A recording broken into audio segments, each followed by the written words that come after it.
Marshal Sellars interrupts a hanging. By Dennis Drayoton. The Cherokee kicked his legs involuntarily as the noose jerked him out of his saddle.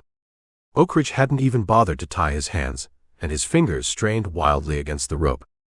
His body started to rotate with the motion of his legs.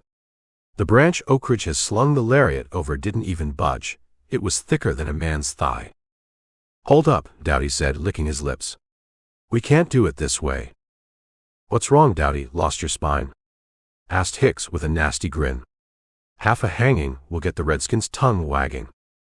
"It ain't right," Doughty said stubbornly, surprising himself. "It's already more than half a hanging." Oakridge looked mean, but wavered. "Fine," he said. "You don't like the fun." He backed his horse, and the Cherokee, still kicking and twisting, slowly sank back down from the branch. Doughty nudged the Cherokee's pony back under his kicking feet, and when the man kicked the saddle, the horse shied. But the man stopped fighting, and when his ankles were above the saddle, Oakridge released the rope suddenly. The Cherokee collapsed onto his saddle, clawing at the rope. Hicks guffawed. "All right now, we won't ask a third time, Big Chief. Where are the damned horses?" "Somebody coming," Oakridge said, irritated and uneasy. A man rode up on a pinto.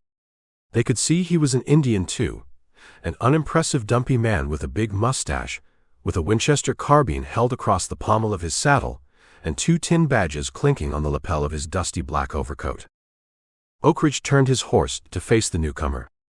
"Who are you?" he challenged. "I am Sheriff Sellars, also U.S. Deputy Marshal, deputized in 3 states, the Indian said. "Who are you?" "Just a citizen questioning a horse thief," Oakridge said a little weakly. At about 60 paces, the alleged marshal turned his horse, and was now riding in a curve, never taking his eyes off them. "It seems more like a lynching to me," the Indian said loudly. Louder than Hicks liked. "Now see here you are," he started to say. "Now you see here," Marshal Sellars said. "I am the law here, for red man and white. Do you know who you are strangling there? That's Mr. Ezekiel 4 Ponies, a respected elder of the Methodist Church hereabouts, and a veteran scout of the United States Cavalry. General Sherman wanted to award him the Medal of Honor, but couldn't because he's not a U.S. citizen. Do you think any U.S. Marshal would let you string up such a man without a trial?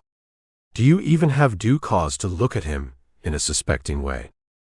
Hicks had been hauling around on his reins to track the marshal, and the strange Indian marshal's voice had risen even further. Found that he was looking straight into the muzzle of the Winchester, and his impulse to reach for his revolver went straight from his mind. "You have no jurisdiction over us," Oakridge said, recovering his composure. He was partly shielded by Hicks now, but didn't make any sudden moves. "You must be a little deaf," the marshal said. "I already told you I have legal powers from 3 states. Missouri, Arkansas, and Kansas. So unless you fellows are from Texas or New Mexico, I think I have jurisdiction. And even then, it's a long ride, and I think you'll find that Justice Oliver Winchester writes the finest white affidavits." He now passed behind them, and Doughty had separated himself from the others, one hand holding the bridle of 4 Ponies' horse, the other held out at waist level. "I advise you men to come to the office and make your depositions against Mr. 4 Ponies, although I suspect he will in his turn be inclined to press charges. Are you all right, Mr. 4 Ponies?" 4 Ponies had finally torn the noose from around his neck, and was breathing noisily, his neck still too crushed to be able to speak, but he nodded painfully. Oakridge said, "I don't care for your tone, Mr. Marshal." Hicks thought he was hidden by the others, and palmed his Colt, and spurred into what he thought was a blind spot between 4 Ponies and Doughty. But as he brought the pistol up, he saw that Sellars already had the Winchester raised to his shoulder, and the 2 shots merged with each other.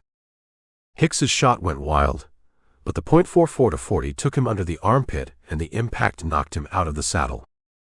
Oakridge raised his hands and said, "Don't shoot, Marshal," in a panicky voice.